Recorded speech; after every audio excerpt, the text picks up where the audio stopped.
Hello મિત્રો, તો મિત્રો આજે આપણે જોવાના છીએ કંડક્ટરનું મોડલ પેપર નંબર 12. તો આજે આપણે 12મું મોડલ પેપર જોશું. અને જો મિત્રો તમારે આ મોડલ પેપર તમારે ઓનલાઈન ટેસ્ટ આપવી હોય તો 149 વાળી ઓફર 15 ઓગસ્ટ સુધી વેલિડ છે. 15 ઓગસ્ટ પછી તમે જો આ કોર્સને પરચેસ કરવા ઈચ્છો છો તો ત્યારે પ્રાઇસ થઈ જશે 15 ઓગસ્ટ રાત્રિના 10 વાગ્યા પછી 299 રૂપિયા ફાઇનલ પ્રાઇસ છે. તો જો અત્યારે 15 ઓગસ્ટ દરમિયાન 15 ઓગસ્ટ સુધીમાં તમારે જો જોડાવવું હોય તો માત્ર 149 રૂપિયામાં તમને 50 model paper with answer key paper અને લાઈવ ટેસ્ટ સહિત તમને મળશે. તો તમે એપ્લિકેશનમાં અવેલેબલ છે. એપ્લિકેશનની લિંક નીચે ડિસ્ક્રિપ્શન બોક્સમાં આપેલી છે. તો ચલો આપણે આ પ્રશ્ન તરફ આગળ વધીએ. સૌથી પહેલો પ્રશ્ન છે, નીચેના વિધાનો ધ્યાનથી વાંચો અને તેમાંથી સાચા કયા છે તે સાચા વિધાન આપણે અહીંયા શોધવાના છે. તો બે વિધાન આપેલા છે કે ગુજરાત રાજ્યની સ્થાપના 1 મે 1960ના રોજ બોમ્બે રાજ્યના વિભાજનથી થઈ હતી. તો આ વિધાન બિલકુલ સાચું છે. ગુજરાત રાજ્યની સ્થાપના સમયે ગુજરાતમાં ટોટલ કેટલા 17 જિલ્લાઓનો સમાવેશ થતો હતો. તો આ વિધાન પણ સાચું છે. તો અત્યારે કેટલા જિલ્લા છે તો આપણે આગળનો પ્રશ્ન જે છે તેમાં આપેલું જ છે, બરાબર. તો આપણે 17 જિલ્લા સ્થાપના સમયે તો બંને વિધાન સાચા છે. ઓપ્શન સી સાચો જવાબ આવશે. ત્યાર પછી બીજો પ્રશ્ન જો કે તાજેતરમાં એટલે કે ઓક્ટોબર 2025માં બનાસકાંઠા જિલ્લાના વિભાજનથી કયો નવો જિલ્લો અસ્તિત્વમાં આવ્યો કે જેના કારણે ગુજરાતમાં જિલ્લાની સંખ્યા 33માંથી 34 થઈ ગઈ. તો તેમાં જવાબ આવશે કયો જિલ્લો નવો બન્યો તો તેમાં જવાબ આવશે વાવ-થરાદ. એટલે કે બનાસકાંઠા જિલ્લામાંથી વાવ-થરાદ જે જિલ્લો છે તે અલગ બન્યો. એટલે ગુજરાતમાં ટોટલ જિલ્લાની સંખ્યા થઈ ગઈ 34. ત્યાર પછી ત્રીજો પ્રશ્ન કે નીચેનામાંથી કયું જોડકું ખોટું છે. તો ખોટું જોડકું કયું છે તે ગોતવાનું છે. તો સૌથી પહેલું છે કે ડૉક્ટર જીવરાજ મહેતા જે ગુજરાતના પ્રથમ મુખ્યમંત્રી હતા. આ જોડકું સાચું છે. બળવંતરાય મહેતા પંચાયતી રાજના પ્રણેતા હતા. આ પણ બિલકુલ સાચું છે. ઘનશ્યામભાઈ ઓઝા જે ગુજરાતના પ્રથમ રાજ્યપાલ હતા. તો આ બિલકુલ ખોટું છે. રાજ્યપાલ તે હતા નહીં. રાજ્યપાલ કોણ હતા? મહેંદી નવાઝ જંગ. ત્યાર પછી હિતેન્દ્ર દેસાઈ તો ગુજરાતના મુખ્યમંત્રી રહી ચૂક્યા છે. તો આ વિધાન પણ બિલકુલ સાચું છે. તો વિધાન ખોટું કયું છે? Option C. ત્યાર પછી ચોથો પ્રશ્ન જોઈએ કે ધોળાવીરા વિશે નીચેના વિધાનો ધ્યાનથી વાંચો. કે ધોળાવીરા કચ્છ જિલ્લામાં આવેલું છે. સાચું. ધોળાવીરાને 2021માં યુનેસ્કો વર્લ્ડ હેરિટેજ સાઇટ જાહેર કરવામાં આવ્યું છે. આ પણ સાચું છે. તો કચ્છ જિલ્લામાં ધોળાવીરા આવેલું છે. ખદીર બેટ. બેટ પૂછે તો કયો બેટ આવશે? ખદીર બેટ. લુણી નદીના કિનારે, બરોબર. કઈ નદી? આ લુપ્ત નદી છે. લુણી નદીના કિનારે આવેલું છે. તો આમાં બંને વિધાન સાચા છે. ત્યાર પછી પાંચમો પ્રશ્ન જોઈએ કે નર્મદા નદી વિશે નીચેનામાંથી કયું વિધાન સાચું નથી. તો સાચું વિધાન નથી તે આપણે અહીંયા શોધવાનું છે. તો સૌથી પહેલાં આપણે જોઈએ કે નર્મદા નદી અમરકંટકમાંથી નીકળે છે. તો આ સાચું છે. મધ્યપ્રદેશના અમરકંટકમાંથી નીકળે છે. નર્મદા નદી પશ્ચિમ તરફ વહીને અરબી સમુદ્રને મળે છે. બિલકુલ સાચું. આવી રીતે આમ નદી વહીને આમ પશ્ચિમ દિશામાં અહીંયા અરબી સમુદ્રને મળી જાય છે. તો આ વિધાન પણ બિલકુલ સાચું. હવે મિત્રો અહીંયા થોડોક પ્રોબ્લેમ થાય. અહીંયા મિસ્ટેક છે. અરબી સમુદ્રને નથી મળતી, એ ખંભાતના અખાતને મળે છે, બરાબર. તો અહીંયા ખંભાતનો અખાત કરજો, બરાબર. ખંભાતનો અખાત આવશે. અરબી સમુદ્ર નહીં, ખંભાતનો અખાત, બરાબર. તો અહીંયા એક સુધારો કરજો. અરબી સમુદ્ર નહીં તો આ વિધાન ખોટું થઈ જાય, બરાબર. અને ત્યાર પછી ત્રીજું વિધાન જોઈએ કે નર્મદા નદી ગુજરાતની સૌથી લાંબી નદી છે. લાંબી નદી નથી મિત્રો. આ વિધાન પણ બિલકુલ ખોટું છે, બરાબર. તો અહીંયા સૌથી મોટી નદી આવશે, બરાબર. ત્યાર પછી સરદાર સરોવર બંધ તાપી નદી પર બાંધવામાં આવેલો છે. તો આ પણ ખોટું છે. તાપી નદી ઉપર ઉકાઈ ડેમ આવશે. સરદાર સરોવર બંધ કે નદી ઉપર આવે છે? નર્મદા નદી ઉપર, બરાબર. તો આ વિધાન ખોટું છે. અહીંયા આપણે મિસ્ટેક છે, લાંબી નહીં. અને બે વિધાનમાં આપણે મિસ્ટેક એટલે કેટલું બીજું ત્રીજું ને બીજું ત્રીજું અને ચોથું આ ત્રણ વિધાન ખોટા પડે. પહેલું વિધાન જ સાચું પડે. તો ત્રણ વિધાન, પરંતુ આપણને અહીંયા આપેલા છે માત્ર 4 વિધાન. અને ઓપ્શનમાં A, B, 1 અને 2 સાચું, 2 અને 3 સાચું એવા ઓપ્શન આપેલા નથી, બરાબર. તો એટલા માટે આપણે આ સ્ટેટમેન્ટ સુધારી લીધા. ત્યાર પછી ગીર રાષ્ટ્રીય ઉદ્યાન અંગે નીચેનામાંથી કયું વિધાન સાચું છે. હવે મિત્રો આ જે રહ્યું ને આપણે ટાઈપિંગ મિસ્ટેક જે આપણે પેપર જે બનાવી છે, બરાબર. તો જે ટાઈપિંગ કરતા હોય એમનાથી આ મિસ્ટેક થઈ ગઈ છે. એટલા માટે આ પ્રશ્નમાં રીતે થાય. તો આપણે થોડું કરેક્શન કરતા રહીશું, બરાબર. ચાલો, ગીર રાષ્ટ્રીય ઉદ્યાન અંગે નીચેનામાંથી કયું વિધાન સાચું છે? તો તેમાં તે વિશ્વમાં એશિયાટિક સિંહનું એકમાત્ર કુદરતી નિવાસસ્થાન છે. તો આ વિધાન સાચું છે કે ખોટું છે? તો કે બિલકુલ આ વિધાન સાચું છે. બરોબર. તો આ વિધાન કેવું છે? સાચું વિધાન છે. તે ગુજરાતના કચ્છ જિલ્લામાં આવેલું છે? નહીં, કચ્છ જિલ્લામાં નથી આવેલું. આ વિધાન ખોટું છે. તેની સ્થાપના 1965માં નથી થઈ. આ પણ વિધાન ખોટું છે. 1975માં થઈ હતી. તો આ વિધાન બિલકુલ ખોટું છે. ત્યાર પછી તેમાં સિંહ ઉપરાંત વાઘ પણ મોટી સંખ્યામાં જોવા મળે છે. તો પણ એ પણ ખોટું છે, કારણ કે ત્યાં માત્ર સિંહો જ જોવા મળે છે. એટલે સાચું વિધાન આ પહેલું એક જ છે. ચલો, ત્યાર પછી 7મો પ્રશ્ન, સ્ટેચ્યુ ઓફ યુનિટી અંગે નીચેના વિધાનો ધ્યાનમાં લો કે તે વિશ્વની સૌથી ઊંચી પ્રતિમા છે.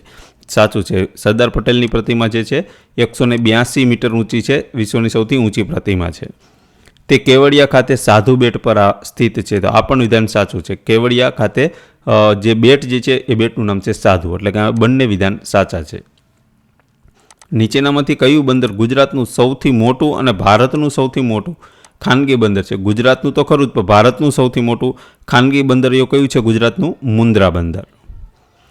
ત્યાર પછી ભારતીય બંધારણની કઈ કલમ રાષ્ટ્રપતિ શાસન એટલે કે પ્રેસિડેન્ટ્સ રૂલ લાગુ કરવા સાથે સંબંધિત છે? તો કલમ નંબર 356. બંધારણની કઈ કલમ નાણાકીય કટોકટી સાથે સંબંધિત છે? તો નાણાકીય કટોકટી સાથે કઈ કલમ સંબંધિત છે? કલમ નંબર 360. ત્યાર પછી 11મો પ્રશ્ન, નીચેના વિધાનો ધ્યાનથી વાંચો. તો કે રાજ્યસભાના સભ્યોનો કાર્યકાળ 6 વર્ષનો હોય છે. તો આ વિધાન બિલકુલ સાચું છે. એમનો કાર્યકાળ કેટલો હોય છે? 6 વર્ષનો. બીજું વિધાન છે કે રાજ્યસભા ક્યારેય સંપૂર્ણપણે વિસર્જિત થતી નથી. આ વિધાન પણ બિલકુલ સાચું છે. એટલે કે બંને વિધાન સાચા છે. ત્યારથી મૂળભૂત અધિકારો બંધારણના કયા ભાગમાં દર્શાવવામાં આવ્યા છે? તો મૂળભૂત અધિકારો કયા ભાગમાં આવે છે? ભાગ નંબર 3માં. ત્યાર પછી 13મો પ્રશ્ન જોઈએ કે રાજ્યનીતિના માર્ગદર્શક સિદ્ધાંતો બંધારણના કયા ભાગમાં દર્શાવવામાં આવેલા છે? તો તેમાં આવશે ભાગ નંબર 4માં. ભારત છોડો આંદોલન વિશે નીચેનામાંથી કયું વિધાન સાચું નથી? તો ભારત છોડો આંદોલન વખતે કયું સાચું નથી? તો સૌથી પહેલાં કે તે 8 ઓગસ્ટ 1942ના રોજ શરૂ થયું હતું આ ભારત છોડો આંદોલન. તો બિલકુલ સાચું છે. તે ડુ ઓર ડાય આંદોલન પણ કહેવાય છે, એટલે કે કરો યા મરો એવું આંદોલન પણ આને કહેવામાં આવે છે. તો આ પણ સાચું છે. તેની શરૂઆત મુંબઈના ગોવાલિયા ટેન્ક મેદાનથી થઈ હતી. તો આ પણ સાચું છે. તેનું નેતૃત્વ સંપૂર્ણપણે સુભાષચંદ્ર બોઝ દ્વારા કરવામાં આવ્યું હતું. તો આ વિધાન ખોટું છે. એટલે આપણા પ્રશ્નનો સાચો જવાબ આવશે ઓપ્શન ડી. ત્યાર પછી 15મો પ્રશ્ન જોઈએ.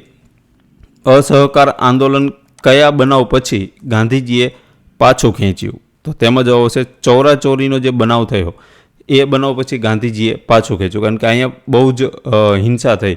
તો હિંસા થઈને ગાંધીજીને એમનું હૃદય પરિવર્તન થઈ કે આટલી બધી હિંસા ન થવી જોઈએ. બરાબર, કંટ્રોલ બહાર જતું રહ્યું એટલે અસહકાર આંદોલન ગાંધીજીએ પાછું ખેંચી લીધું. ત્યાર પછી સવિનય કાનૂન ભંગ ચળવળની શરૂઆત કઈ ઘટનાથી થઈ હતી? તો તે ઘટના આવશે મીઠાના સત્યાગ્રહ એટલે કે દાંડીકૂચથી. ત્યાર પછી 17મો પ્રશ્ન, માનવ શરીરમાં રક્તનું શુદ્ધિકરણ કયું અંગ કરે છે? તો રક્તનું શુદ્ધિકરણ કોણ કરે છે? તો કે કિડની, જેને આપણે મૂત્રપિંડ કહીએ છીએ. ત્યાર પછી નીચેના વિધાનો ધ્યાનથી વાંચો. તો કે વિટામિન સીની ઉણપથી સ્કર્વી રોગ થાય છે. તો વિટામિન સીની ઉણપથી સ્કર્વી રોગ થાય છે, બિલકુલ સાચું. વિટામિન ડી સૂર્યપ્રકાશમાંથી કુદરતી રીતે મળે છે. તો આ પણ સાચું છે. તો આમાં બંને વિધાન સાચા આવશે. ત્યાર પછી 19મો પ્રશ્ન જોઈએ કે પ્રકાશ સંશ્લેષણની પ્રક્રિયામાં વનસ્પતિ કયો વાયુ મુક્ત કરે છે? તો તેમાં વનસ્પતિ જે વાયુ મુક્ત કરે છે તે છે ઓક્સિજન. ગ્રીન હાઉસ ઇફેક્ટ માટે મુખ્યત્વે કયો વાયુ જવાબદાર છે? તો તે જવાબદાર છે કાર્બન ડાયોક્સાઇડ. નીચેનામાંથી કયું જોડકું ખોટું છે? તો ખોટું જોડકું નીચેનામાંથી કયું છે? તો ધ્યાનચંદ. તો મિત્રો અહીંયા આ જે ધ્યાનચંદ જે છે, બરાબર, તે શેની સાથે સંકળાયેલા છે? તો તે હોકી સાથે સંકળાયેલા છે. તો હા, બિલકુલ મેજર ધ્યાનચંદ જે છે તે હોકી સાથે સંકળાયેલા છે. સચિન તેંડુલકર ક્રિકેટ સાથે જોડાયેલા છે. પીવી સિંધુ બેડમિન્ટન સાથે જોડાયેલા છે.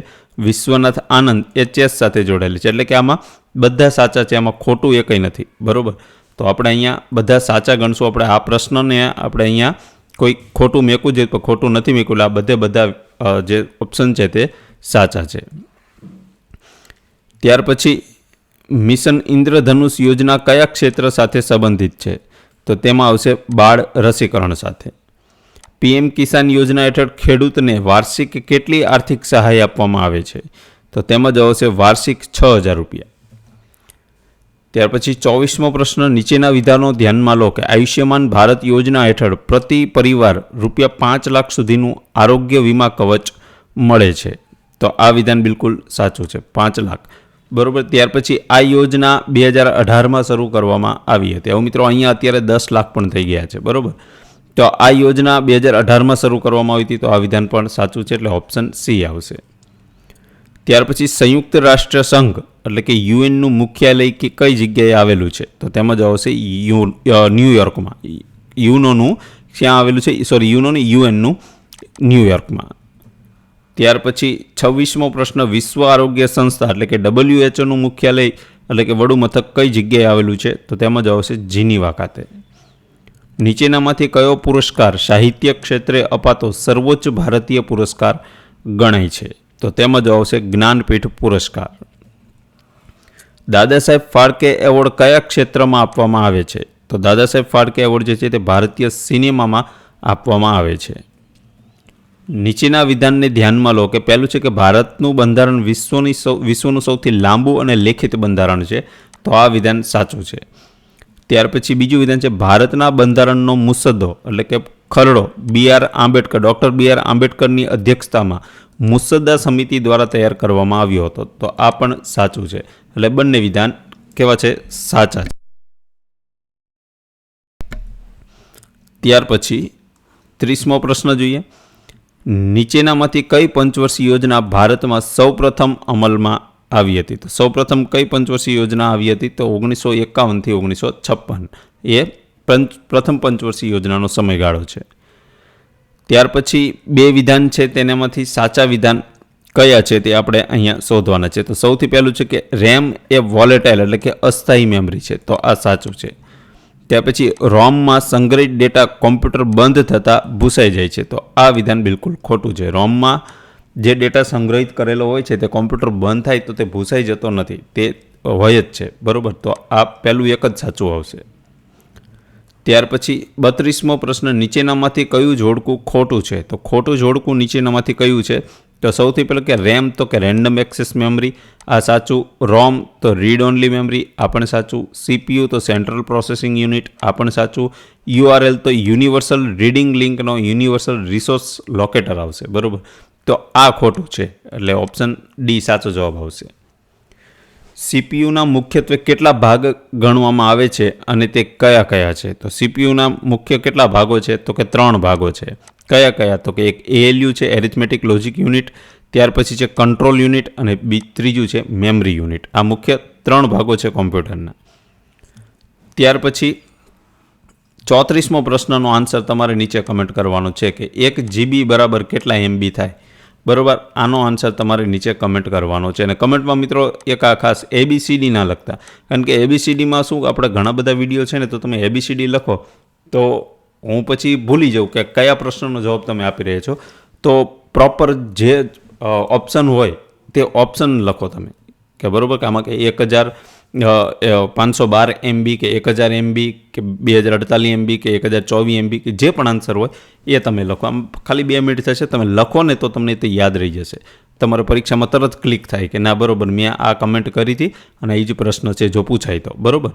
તો આ તમને તરત જ પૂછાય ને તો તરત જ તમને તે ક્લિક થઈ જાય. તો કમેન્ટ કરવાનું મિત્રો રાખો. ચલો આગળનો પ્રશ્ન, MS એક્સેલમાં 2 કે તેથી વધુ સંખ્યાઓનો જો સરવાળો કરવો હોય તો કયું ફંક્શન યુઝ થાય છે?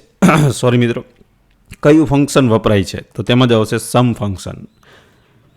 ત્યાર પછી 36મો પ્રશ્ન કે MS એક્સેલમાં કોષોની શ્રેણીમાં સરેરાશ કાઢવા માટે કયું ફંક્શન વપરાય છે? જો સરેરાશ એટલે એવરેજ. તો હવે મિત્રો અહીંયા તમે પ્રશ્નમાં તમે જો તો એવરેજ ફંક્શન આવશે. બરાબર. પ્રશ્ન પૂછેલો છે કે તમારે શું કાઢવાનું છે? તેની સરેરાશ કાઢવાની છે. સરેરાશને ઇંગ્લિશમાં શું કહેવાય? એવરેજ કહેવામાં આવશે. હવે મિત્રો એવરેજમાં એ 2 ઓપ્શન છે, એવીજી અને એવરેજ. તો મિત્રો એક્સેલમાં એવીજી નામનું કોઈ ફંક્શન નથી, આ એવરેજ આખું લખેલું છે. બરાબર. આ બેમાં કન્ફ્યુઝ ન થતા. ત્યાર પછી MS વર્ડમાં ફાઇન્ડ અને રિપ્લેસ કરવા માટે કઈ શોર્ટકટ કીનો ઉપયોગ થાય છે? તો ફાઇન્ડ અને રિપ્લેસ કરવા માટે આવશે Ctrl+H. ત્યાર પછી MS પાવરપોઈન્ટમાં સ્લાઇડ શો શરૂ કરવા માટે કઈ કી દબાવવામાં આવે છે, એટલે તેની શોર્ટકટ કી કઈ છે? તો તેમાં જ આવશે F5. નીચેનામાંથી કઈ ટોપોલોજી નેટવર્કિંગમાં દરેક કોમ્પ્યુટરને કેન્દ્રીય હબ સાથે જોડે છે? તો તે ટોપોલોજી કઈ આવશે? તો તેમાં જ આવશે સ્ટાર ટોપોલોજી. ત્યાર પછી લેનનું પૂરું નામ શું છે? તો કે લોકલ એરિયા નેટવર્ક. ત્યાર પછી નીચેના વિધાનને ધ્યાનમાં લો કે વિધાન પહેલું છે કે HTTPS સુરક્ષિત પ્રોટોકોલ છે, જ્યારે HTTPS અસુરક્ષિત છે. તો શું મિત્રો આ વિધાન સાચું છે? તો કે નહીં, બિલકુલ નહીં, આ વિધાન ખોટું છે. HTTP એ અસુરક્ષિત અને આ S આપણે સિક્યુરિટીનો જ છે, એટલે આ સુરક્ષિત છે, અસુરક્ષિત તો નથી, એટલા માટે આ વિધાન તો ખોટું જ છે. HTTPSમાં ડેટા એન્ક્રિપ્ટેડ સ્વરૂપે ટ્રાન્સફર થાય છે, કારણ કે સિક્યુરિટીના પર્પઝથી તેને ડેટાને એન્ક્રિપ્ટ કરીને જાય છે, ડેટા ડાયરેક્ટ સીધો ડેટા જતો નથી. તો આ વિધાન બિલકુલ સાચું છે, એટલે ઓપ્શન આવશે ઓપ્શન બી. ત્યાર પછી 42મો પ્રશ્ન, ફિશિંગ એટલે શું? તો ફિશિંગ કોને કહેવાય? તો ફિશિંગ કોને કહેવાય મિત્રો, બીજી વાર પ્રશ્ન આવ્યો, પણ આ રિપીટ એટલા માટે કરેલો છે કે આ પ્રશ્ન તમને બહુ પૂછાય, કારણ કે આનું તમે કોઈ પ્રેક્ટિકલ કોમ્પ્યુટર કોઈ જાણતા હોય તો આનું બહુ કંઈ પ્રેક્ટિકલ કે એવું ન આવે. આ તમારે વારંવાર તમારે વાંચીને તમારે આને યાદ રાખવો પડે કે છેતરપિંડીથી અંગત માહિતી મેળવવાની જે સાયબર પદ્ધતિ જે છે એ સાયબર પદ્ધતિને ફિશિંગ નામ આપવામાં આવેલું છે, એટલે માટે તેને ફિશિંગ કહેવાય છે. કોમ્પ્યુટર નેટવર્કમાં ફાયરવોલનું મુખ્ય કાર્ય શું હોય છે? તો કોમ્પ્યુટર નેટવર્કમાં ફાયરવોલ જે છે તે શું કરે છે? તો તે કે અનધિકૃત પ્રવેશ સામે સુરક્ષા આપે છે. ત્યાર પછી MS વર્ડમાં કોઈ ફકરાને મધ્યમાં ગોઠવવા એટલે કે સેન્ટર અલાઇનમેન્ટ કરવું હોય તો એના માટેની શોર્ટકટ કી કઈ છે? તો એની શોર્ટકટ કી આવશે Ctrl+E. નીચેનામાંથી કઈ ફાઇલ એક્સટેન્શન MS એક્સેલ સાથે સંબંધિત નથી? તો અહીં ઓબ્વિયસલી તમને દેખાય છે PPTX એટલે આ પાવર પોઈન્ટનું એક્સટેન્શન છે, બરાબર. તો આ એક્સેલ સાથે તો નથી જ, બરાબર. ત્યારે XLS બરાબર, XLSX છે, આ XLS અને .CSV આ ત્રણેય એક્સટેન્શન MS એક્સેલના જ છે, બરાબર. ચાલો, ત્યાર પછી કોમ્પ્યુટર સિસ્ટમમાં બુટિંગ શબ્દનો અર્થ શું થાય છે? તો બુટિંગ શબ્દનો અર્થ થાય છે કોમ્પ્યુટર શરૂ કરી ઓપરેટિંગ સિસ્ટમ લોડ કરવાની પ્રક્રિયાને શું કહેવામાં આવે છે? બુટિંગ. કેશ મેમરી અંગે નીચેનામાંથી કયું વિધાન સાચું છે? તો કેશ મેમરી શું છે? તો કે એક CPU અને RAM વચ્ચેની ઝડપ વધારવા માટે આ કેશ મેમરીનો ઉપયોગ થાય છે. 48મો પ્રશ્ન, નીચેનામાંથી કયું ડિવાઇસ ડિજિટલ સિગ્નલને એનાલોગમાં અને એનાલોગ સિગ્નલને ડિજિટલમાં રૂપાંતરિત કરે છે, જેનાથી ઇન્ટરનેટ કનેક્શન શક્ય બને છે? તો તેની અંદર જવાબ આવશે મોડેમ. કયું આવશે? મોડેમ. ત્યાર પછી MS એક્સેલમાં એક કરતાં વધુ શરત તપાસવા માટે કયું ફંક્શન વપરાય છે? એટલે કે એક કરતાં વધારે શરત તપાસવી એટલે કે કન્ડિશન. તો કન્ડિશન માટે કયું આવશે? ઇફ કન્ડિશન, બરાબર. તો આ ફંક્શન યુઝ થાય છે એક કરતાં વધારે તમારે કન્ડિશન ચેક કરાવી હોય તો. ત્યાર પછી 50મો પ્રશ્ન, ઓપરેટિંગ સિસ્ટમના મુખ્ય કાર્યોમાં નીચેનામાંથી શેનો સમાવેશ થતો નથી? તો તેનો મુખ્ય કાર્યમાં શેનો સમાવેશ નથી? તો કે હાર્ડવેર ડિઝાઇન કરવું એ ઓપરેટિંગ સિસ્ટમનું કામ નથી. જ્યારે memory management, file management, process management એ કોનું કામ છે? ઓપરેટિંગ સિસ્ટમનું. ત્યાર પછી નીચેનામાંથી કયું ટૂંકું નામ સ્ટોરેજ ડિવાઇસ ક્ષમતા સાથે સંબંધિત નથી? તો એ છે ગીગાહર્ટ્ઝ. તો ગીગાહર્ટ્ઝ છે તે સ્ટોરેજ ડિવાઇસ સાથે સંબંધિત નથી, જ્યારે TB, GB અને MB સ્ટોરેજ ડિવાઇસ સાથે સંબંધિત છે. તો ગીગાહર્ટ્ઝ જે એકમ સામાન્ય રીતે શેની ઝડપ માપવા માટે વપરાય છે? તો ગીગાહર્ટ્ઝ શબ્દ જે છે તે શેની ઝડપ માપવા માટે વપરાય છે? તો તેમાં જ આવશે પ્રોસેસર, એટલે કે CPUની જે ઝડપ માપવી હોય તો એ ઝડપ શેમાં મપાય છે? ગીગાહર્ટ્ઝમાં. ત્યાર પછી નીચેના વિધાનને ધ્યાનમાં લો કે પહેલું વિધાન છે કે BCC એટલે બ્લાઇન્ડ કાર્બન કોપી, જેમાં પ્રાપ્તકર્તાઓની યાદી અન્ય પ્રાપ્તકર્તાઓને દેખાતી નથી. તો આ વિધાન સાચું છે કે ખોટું છે? તો બિલકુલ આ વિધાન સાચું છે. તો ઈમેલમાં CCમાં ઉમેરાયેલ તમામ પ્રાપ્તકર્તાઓના ઈમેલ સરનામા બધા જ પ્રાપ્તકર્તાઓને દેખાય છે. તો આ વિધાન પણ સાચું છે, એટલે ઓપ્શન સી સાચો જવાબ આવે. હવે મિત્રો જો બ્લાઇન્ડ કાર્બન કોપી એટલે કે BCCમાં શું થાય? તમે BCCમાં કોઈનું મેલ નાખો અને એ સિવાય બીજાના તમે મેલ નાખો જે સીસીમાં અથવા તો ટુમાં નાખેલા હોય, તો બ્લાઇન્ડ કાર્બન કોપીમાં જેટલા ઈમેલ તમે નાખેલા હશે એ બીજા કોઈને દેખાશે નહીં. જ્યારે તમે સીસીમાં અથવા તો ટુમાં નાખેલા હશે અને જે તમે જેને પણ મેલ કરેલો છે તે તમામ મેલ બધાને લોકોને દેખાશે. ત્યાર પછી MS વર્ડ ડોક્યુમેન્ટમાં જોડણી અને વ્યાકરણ ચકાસવા માટે કઈ શોર્ટકટ કીનો ઉપયોગ થાય છે? તો તેમાં જ આવશે F7. ત્યાર પછી 55મો પ્રશ્ન જોઈએ કે એક વ્યક્તિની ઉંમર તેના પુત્રની ઉંમર કરતાં 3 ગણી છે. 5 વર્ષ પછી તેના પુત્રની ઉંમર કરતાં 2.5 ગણી થશે, તો પુત્રની હાલની ઉંમર કેટલી હશે? તો પુત્રની હાલની ઉંમર કેટલી હશે? 10 વર્ષ. એક વસ્તુ પર 20% નફો મેળવવા માટે તેને 600 રૂપિયામાં વેચવામાં આવે છે અને જો તે જ વસ્તુ 550માં વેચવામાં આવે તો નફો કે નુકસાન કેટલા ટકા થશે?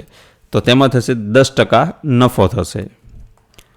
ત્યાર પછી બે સંખ્યાનો ગુણોત્તર 3/5 છે અને તેમનો સરવાળો 96 છે, તો તેમાં મોટી સંખ્યા કઈ આવશે? તો તેની મોટી સંખ્યા આવશે 60. 8,000 રૂપિયા પર 10% વાર્ષિક દરે 2 વર્ષનું ચક્રવૃદ્ધિ વ્યાજ કેટલું થશે? તો 2 વર્ષનું ચક્રવૃદ્ધિ વ્યાજ કેટલું થશે? તો 1680. ત્યાર પછી એ એકલો કોઈ કામ 12 દિવસમાં પૂરું કરે, બી એકલો તે જ કામ 15 દિવસમાં પૂરું કરે અને બંને સાથે મળીને તે કામ કેટલા દિવસમાં પૂરું કરશે? તો બંને તે સાથે મળીને એ કામ કેટલા દિવસમાં પૂરું કરશે? તો તેમાં જ આવશે 6.2 દિવસમાં એ કામ પૂરું કરશે. ત્યાર પછી એક ટ્રેન 90 કિલોમીટર પ્રતિ કલાકની ઝડપે 200 મીટર લાંબો પુલ 10 સેકન્ડમાં પાર કરે, તો ટ્રેનની લંબાઈ કેટલી છે? તો આમાં ટ્રેનની લંબાઈ કેટલી થશે? તો તેમાં જ આવશે 50 મીટર.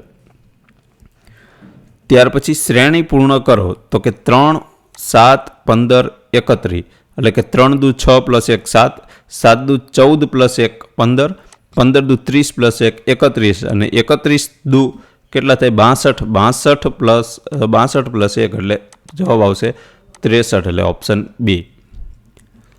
ત્યાર પછી 63મો પ્રશ્ન કે જો A + Bનો earth A, Bino A + Bનો અર્થ શું થાય? તો કે A Bનો પિતા છે.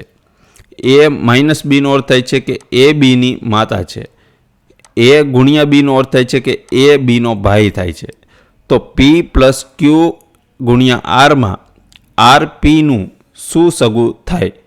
હવે મિત્રો જો અહીંયા મિત્રો ભૂલ છે આ પ્રશ્નમાં, બરાબર, કારણ કે આ પ્રશ્નમાં આપણને કોઈ PQR એ તો આપણે અહીંયા સંબંધમાં લીધેલું જ નથી. તો આ પ્રશ્નને આપણે અહીંયા રદ કરી છે અને સુધારીને હું પેપરમાં જે એપ્લિકેશનમાં મેકેલું છે તેમાં આપણે સુધારી દઈશું, બરાબર. અને મિત્રો તમે પ્રશ્ન મેં PDFમાં આપણે તમને આપેલી છે, જો તમને આમાં ભૂલ છે તો તમે કોઈ એપ્લિકેશનમાં કે એમાં તમે કીધું કેમ નહીં?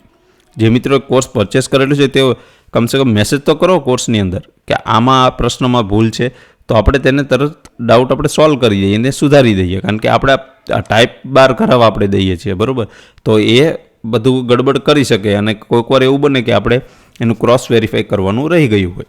બને ત્યાં સુધી તો ક્રોસ વેરીફાઈ કરી જ લઈએ છીએ, પણ છતાં પણ આવી રીતે કોઈ નાની નાની ભૂલ માનવથી રહી જતી હોય છે, બરાબર. તો તમે જણાવો યાર. ચલો આ પ્રશ્ન આપણે ત્યાં અહીંયા રદ કરી છે, જોઈ લઈશું અને આપણે એપ્લિકેશનમાં સુધારી દઈશું. ત્યાર પછી 63મો પ્રશ્ન કે એક ચોક્કસ કોડ ભાષામાં કોમ્પ્યુટરને શું એક કોડ લખાય છે, કોમ્પ્યુટરનો આ કોડ છે લખાય છે, તો તે જ કોડમાં મોબાઈલનો કોડ નીચેનામાંથી શું થશે? તો મોબાઈલનો કોડ થશે ઓપ્શનની EOJBLM. ત્યાર પછી 64મો પ્રશ્ન કે 5 મિત્રો ABCD અને E એક કતારમાં ઊભા છે. B જે છે એ Aની જમણી બાજુ છે પરંતુ Cની ડાબી બાજુ છે. D જે છે તે Cની જમણી બાજુ છે અને E જે છે તે Dની જમણી બાજુ છે. તો કતારમાં સૌથી ડાબી બાજુ કોણ હશે? તો કતારની અંદર સૌથી ડાબી બાજુ કોણ હશે? A. ત્યાર પછી હિમાલય શબ્દ કયા સંધિનું ઉદાહરણ છે? તો હિમાલય શબ્દ જે છે તે કઈ સંધિનું ઉદાહરણ છે? ગુણ સંધિ, એટલે કેવી સંધિ? સ્વર સંધિનું. ત્યાર પછી નીચેનામાંથી કયો સમાસ બંને પદ પ્રધાન હોય અને અનેથી જોડાયેલ હોય તેવો સમાસ દર્શાવે છે? તો તે સમાસ કયો આવશે? તો તેમાં સાચો જવાબ આવશે દ્વંદ્વ સમાસ. આનેથી કયો સમાસ જોડાય છે? દ્વંદ્વ સમાસ. ત્યાર પછી પિતાંબર એટલે પીળું છે અંબર જેનું, એટલે એને આપણે શું કે કૃષ્ણ. તો આ કયા સમાસનું ઉદાહરણ છે? તો અહીં વિગ્રહ પણ આપેલો છે, તો આમાં કયો સમાસ આવશે? તો મિત્રો તેની અંદર સમાસ આવશે બહુવ્રીહી સમાસ. જો પીળું છે જેનું અંબર તે, બરાબર, પીળું છે અંબર જેનું તે. ત્યાર પછી જેવો રાજા તેવી પ્રજા, આ વાક્યમાં કયું વિરામચિહ્ન યોગ્ય રીતે ગુમ છે, એટલે કે કયું વિરામચિહ્ન ગુમ છે આમાં, તો તેમાં જવાબ આવશે એક પણ નહીં, આમાં કોઈ પણ વિરામચિહ્ન આવશે નહીં. ત્યાર પછી 69મો પ્રશ્ન, તેના શબ્દો કાંટાની જેમ ભોંકાયા, આ વાક્યમાં કયો અલંકાર છે, તો આ વાક્યમાં આપણે અલંકાર શોધવાનો છે, તો તેમાં જવાબ આવશે ઉપમા અલંકાર, એટલે કે અહીંયા ઉપમા આપેલી છે, તેના શબ્દોને કાંટા સાથે સરખાવવામાં આવેલી છે, એટલે કે કાંટાની ઉપમા આપવામાં આવેલી છે. ત્યાર પછી આકાશ પાતાળ એક કરવું, આ રૂઢિપ્રયોગનો અર્થ શું થાય, તો આકાશ પાતાળ એક કરવું આ રૂઢિપ્રયોગનો અર્થ થશે ખૂબ મહેનત કરવી. 100 સોનાર કી એક લુહાર કી, આ કહેવતનો ભાવાર્થ શું છે, તો આ કહેવતનો ભાવાર્થ છે કે ધીમે ધીમે કરેલ કામ કરતાં એક જ કડક પગલું વધુ અસરકારક હોય છે, તો આ કહેવતનો ભાવાર્થ છે. ત્યાર પછી કપટ શબ્દનો પર્યાયવાચી શબ્દ કયો છે, તો કપટનો આપણે પર્યાયવાચી શબ્દ નીચેનામાંથી કયો આવશે, તો કપટ એટલે છળ. ત્યાર પછી ઔદાર્ય શબ્દનો વિરોધી શબ્દ આપો, તો ઔદાર્ય શબ્દનો જે વિરોધી શબ્દ કયો આવશે, તો તેમાં જવાબ આવશે કંજુસાઈ. ત્યાર પછી જે સ્ત્રી પતિ વગરની હોય તેને શું કહેવામાં આવે છે, વિધવા. નીચેનામાંથી અશુદ્ધ જોડણી કઈ છે, તો અશુદ્ધ જોડણીવાળો શબ્દ નીચેનામાંથી કયો છે, તો તેમાં જવાબ છે ઉચ્છ્વાસ જે છે તેની જોડણી અશુદ્ધ છે. ત્યાર પછી નીચેના વાક્યમાં યોગ્ય સુધારો પસંદ કરો કે મેં કાલે તેને મળવાનો છું, મેં કાલે તેને મળવાનો છું. આ વાક્યનો ક્રમ આડો અવળો છે, તો તેને યોગ્ય વાક્યમાં તેને ગોઠવો, તો જવાબ આવશે બી, એટલે કે હું કાલે તેને મળવાનો છું. ગુજરાતી ભાષામાં સંબંધક ભૂતકૃદંતનું ઉદાહરણ નીચેનામાંથી કયું છે, તો તેમાં જવાબ આવશે જમીને, એટલે જમવા સાથે સંબંધ દર્શાવ, કે જમીને આ સંબંધક ભૂતકૃદંત છે. ત્યાર પછી ઇંગ્લિશ સેક્શન જોઈએ કે ચૂઝ ધ કરેક્ટલી પંક્ચ્યુએટેડ, એટલે કે ગ્રામેટિકલી કરેક્ટ સેન્ટેન્સ, એટલે કે નીચેનામાંથી ગ્રામેટિકલી સાચું સેન્ટેન્સ કયું છે, તો તેમાં જવાબ આવશે neither of the boys was present, આ ગ્રામેટિકલી કરેક્ટ છે, અને બાકીના ત્રણેય ગ્રામેટિકલી કહેવાય છે incorrect. Identify the error in the sentence, કે each of the students have submitted their assignment, તો આમાં કયા પાર્ટમાં ભૂલ છે, એટલે કે એરર કઈ છે તે આપણે ફાઇન્ડ કરવાની છે. તો તેની અંદર સાચો જવાબ છે હેવ સબમિટેડ, તો આ જે છે અહીંયા ભૂલ છે.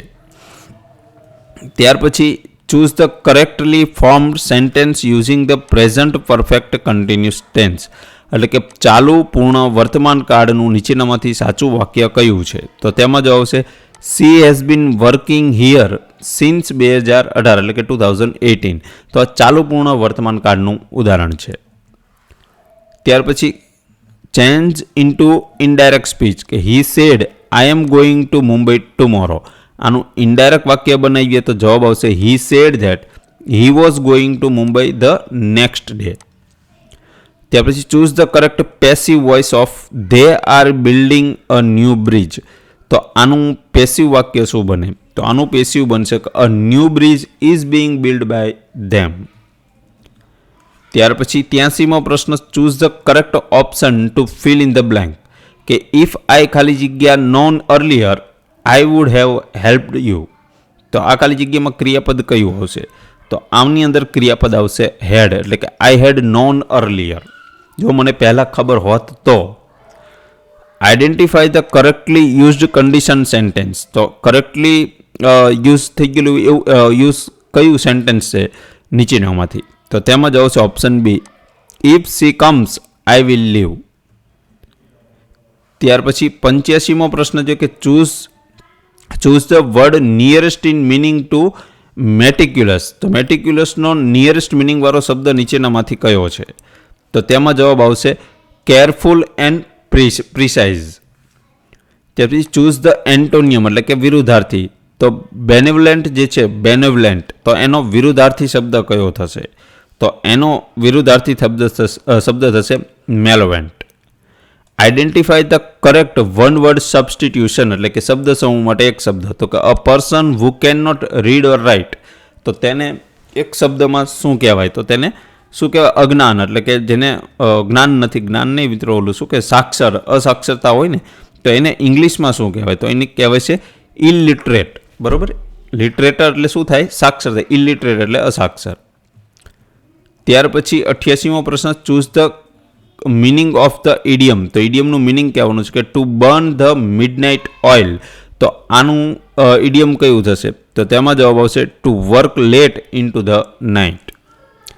ત્યાર પછી identify the correctly spell word. તો ઓશિયન્સ જે શબ્દ છે તેનો સાચો સ્પેલિંગ નીચેનામાંથી કયો છે? તો તેમાં જ આવશે ઓપ્શન બી, OCCASION. તો આ એનો સાચો સ્પેલિંગ આવશે. ત્યાર પછી 90મો પ્રશ્ન જોઈએ કે choose the sentence with correct subject verb agreement. તો સબ્જેક્ટ વર્બ એગ્રીમેન્ટનું સાચું વાક્ય નીચેનામાંથી કયું છે? તો તેમાં જ આવશે option B, the team of players is ready. ત્યાર પછી 91મો પ્રશ્ન, નીચેના વિધાને ધ્યાનથી વાંચો કે મોટર વાહન અધિનિયમ 1988ની કલમ 3 મુજબ માન્ય ડ્રાઇવિંગ લાયસન્સ વગર વાહન ચલાવવું પ્રતિબંધિત છે. તો શું આ વિધાન સાચું છે? તો કે હા, બિલકુલ આ વિધાન સાચું છે. બીજું વિધાન છે કે આ અધિનિયમની કલમ નંબર 4 મુજબ 18 વર્ષથી ઓછી ઉંમરની વ્યક્તિ કોઈપણ સંજોગોમાં વાહન ચલાવી શકતી નથી. તો શું આ વિધાન સાચું છે? તો કે ના, આ વિધાન ખોટું છે. 18 વર્ષથી ઓછી ઉંમરની વ્યક્તિ વાહન ચલાવી શકતી નથી એ સાચું છે. આ પાર્ટ સાચો છે, બરાબર. પણ અહીંયા આ અધિનિયમ જે કલમ 4 જે છે તે અહીંયા ખોટું છે, બરાબર. એ જોગવાઈ કલમ 4માં નથી, એટલા માટે આ ખોટું છે. તો જવાબ આવશે ફક્ત પહેલું સાચું છે. ચલો, ત્યાર પછી 92મો પ્રશ્ન કે મોટર વાહન અધિનિયમ 1988ની કલમ નંબર 129 કયા વિષય સાથે સંબંધિત છે? તો તેમાં આવશે દ્વિચક્રી વાહન ચાલક અને પાછળ બેસનાર માટે હેલ્મેટ ફરજિયાત. મોટર વાહન અધિનિયમ 1988ની કલમ નંબર 134 કયા વિષય સાથે સંબંધિત છે? તો તેમાં આવશે અકસ્માત સમયે ડ્રાઈવરની ફરજો. ત્યાર પછી 94મો પ્રશ્ન, મોટર વાહન અધિનિયમ 1988ની કલમ નંબર 140 કયા વિષય સાથે સંબંધિત છે? તો તેમાં આવશે નો ફોલ્ટ સિદ્ધાંત હેઠળ વળતર, એટલે કે નો ફોલ્ટ લાયબિલિટી. મોટર વાહન અધિનિયમ 1988ની કલમ નંબર 166 શું કહે છે? તો કલમ નંબર 166 કહે છે કે મોટર અકસ્માત દાવા ટ્રિબ્યુનલમાં વળતર માટે અરજીની જોગવાઈ આપેલી છે, કલમ નંબર 166માં. ત્યાર પછી નીચેના વિધાનને ધ્યાનથી વાંચો અને તેમાંથી કયા વિધાન સાચા છે? તો પહેલું વિધાન છે કે કલમ નંબર 181 હેઠળ માન્ય લાયસન્સ વગર વાહન ચલાવવા બદલ સજાની જોગવાઈ છે. તો આ સાચું છે, એ જોગવાઈ આપેલી છે. ત્યાર પછી કલમ નંબર 182 હેઠળ ગેરલાયક ઠરાવવામાં આવેલ વ્યક્તિ દ્વારા વાહન ચલાવવા બદલ પણ સજાની જોગવાઈ છે. આ પણ સાચું છે, એટલે અહીંયા બંને વિધાન સાચા આવશે. ત્યાર પછી મોટર વાહન અધિનિયમ 1988ની કલમ નંબર 185 કયા વિષય સાથે સંબંધિત છે? તો તેમાં આવશે દારૂ કે માદક દ્રવ્યના નશામાં વાહન ચલાવવું. મોટર વાહન અધિનિયમ 1988ની કલમ નંબર 194 કયા વિષય સાથે સંબંધિત છે? તો તેમાં આવશે વાહનમાં ક્ષમતા કરતાં વધુ ભાર માટે દંડની. ત્યાર પછી મોટર વાહન અધિનિયમ 1988ની કલમ નંબર 196 કયા વિષય સાથે સંબંધિત છે? તો કે ફરજિયાત વીમા વગર વાહન ચલાવવા બદલ સજા. અને ત્યાર પછી છેલ્લો પ્રશ્ન જોઈએ કે મોટર વાહન અધિનિયમ 1988ની કલમ નંબર 206 મુજબ પોલીસ અધિકારીને કઈ સત્તા આપવામાં આવેલી છે? તો કે અમુક સંજોગોમાં વાહન જપ્ત કરવાની સત્તા પોલીસ અધિકારીને આપવામાં આવેલી છે. તો મિત્રો, આપણે આ મોડલ પેપર નંબર 12 જોયું. અને મિત્રો, આપણી ઓફર યાદ રાખજો, 15 ઓગસ્ટ, બરાબર, 15 ઓગસ્ટ રાત્રિના 10 વાગ્યા સુધી આ ઓફર 149 વાળી ચાલુ રહેશે. ત્યાર પછી આની પ્રાઇસ કાયમને માટે 299 થઈ જશે. તો જે મિત્રોને જોડાવવું હોય તે કોઈની રાહ જોયા વગર જોડાઈ શકે છે. તો ચલો મિત્રો, મળીએ. જય હિન્દ.